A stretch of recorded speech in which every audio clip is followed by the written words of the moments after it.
వస్తుంది అధ్యక్ష.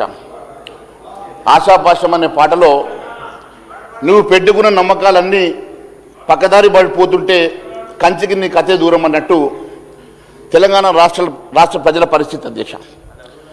Budget cheating budget ప్రవేశపెట్టడంలో hat trick సాధించినటువంటి బట్టి విక్రమార్క గారు వరుసగా మూడోసారి అదే మోసపూరిత బడ్జెట్, ఆర్థిక విధ్వంసానికి బాటలు వేసే తిరోగమన బడ్జెట్, ఓట్లేసి గెలిపించిన ప్రజలకు ఇచ్చిన హామీలు ఎగవేతల బడ్జెట్, ఇచ్చిన హామీలకు అమలు అవసరమైనటువంటి నిధులు కేటాయించినటువంటి చీటింగ్ బడ్జెట్ అధ్యక్ష. ఇది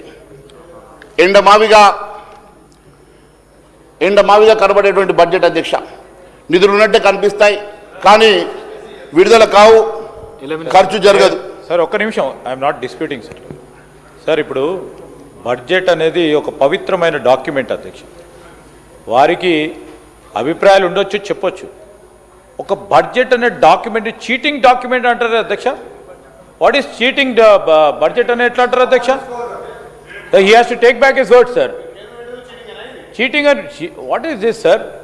మేము ఏదైనా చెప్తే ఇది తప్పు చెప్పినరు అని చెప్పొచ్చు, వారికి అధికారం ఉంది. చీటింగ్ అంటారా అధ్యక్ష? ఇది మొత్తం 4 కోట్ల మందికి సంబంధించిన బడ్జెట్ రూపాయిని చీటింగ్ అంటారా అధ్యక్ష? ఇదేం సార్? ఇది అన్పార్లమెంటరీ లాంగ్వేజ్ బడ్జెట్కు సంబంధించి, ఇంత పవిత్రమైన బడ్జెట్కు సంబంధించి ఏం అధ్యక్ష? అధ్యక్ష he has to take back his words sir. ఆ చీటింగ్ అనే పదాన్ని రికార్డుల నుంచి తొలగించబడుతుంది. ఈరోజు నేను మళ్ళీ రిపీట్ చేస్తా ఉన్నాను అధ్యక్ష. ఈరోజు గౌరవ మంత్రి శ్రీధర్ బాబు గారు మళ్ళీ డిబేట్ చేస్తూ అనవసరంగా పక్కదో పట్టించేటువంటి ప్రయత్నం చేస్తూ ఉన్నాడు అధ్యక్ష. నేనన్నది ఇచ్చిన హామీలు అమలుకి అవసరమైనటువంటి నిధులు కేటాయించిన చీటింగ్ బడ్జెట్ అన్నాను. ఇంకొక విషయం కూడా అధ్యక్ష, దీంట్లో ఉన్నటువంటి తప్పిదాలు వారు నోట్ చేసుకోండి అధ్యక్ష. నేను కాగ్ రిపోర్ట్తో పాటు అనేకమైనటువంటి ఎవిడెన్స్తో పాటు ఏ రకంగా చీట్ చేశారో, ఏ రకంగా తప్పుడు లెక్కలు దీంట్లో ప్రచురించారో నేను ప్రూవ్ చేయడానికి సిద్ధంగా ఉన్నా అధ్యక్ష. ఒకవేళ నేను ప్రూవ్ చేయకుంటే నేను దేనికైనా సిద్ధం, మరి వారి దానికి సిద్ధమని అడుగుతా ఉన్నాను అధ్యక్ష. అనేకమైనటువంటి తప్పిదాలు ఉన్నాయి అధ్యక్ష, ఫిగర్స్ తప్పిదాలు ఉన్నాయి. కాగ్ రిపోర్ట్లో ఉన్నటువంటి డిఫరెన్సెస్ చెప్తాను, అనేకమైనటువంటి అంశాలు చెప్తాను. ఎందుకు తొందరపడుతూ ఉండే అధ్యక్ష? మొదలు పెట్టకముందు ఈ రకంగా వారు ఇంత ఎస్టేట్ అవుతా ఉన్నారు, ఎందుకు అర్థం కావట్లేదు అధ్యక్ష. ఈరోజు ఎండమావి బడ్జెట్ నిధులు ఉన్నట్టు కనిపిస్తే కానీ అధ్యక్ష విడుదల కావు, ఖర్చు చేయరు అధ్యక్ష.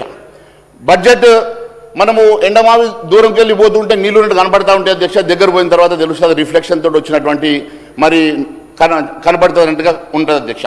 అంబిషన్స్ వితౌట్ యాక్సిలరేషన్ అధ్యక్ష. ఈరోజు 3 ట్రిలియన్ల అవాస్తవమైనటువంటి కళలు కంటున్నటువంటి రాష్ట్ర ప్రభుత్వం ఏ రకంగా ఈరోజు 3 ట్రిలియన్ల బడ్జెట్ని మీరు రీచ్ అవుతారో, జిఎస్డిపి రీచ్ అవుతారో ఒకసారి చెప్పాల్సిందిగా కోరుతా ఉన్నాను అధ్యక్ష. ఎందుకంటే అధ్యక్ష ఈరోజు 15% కనీసం జిఎస్డిపి గ్రోత్ ఉంటే తప్ప మరి ఇది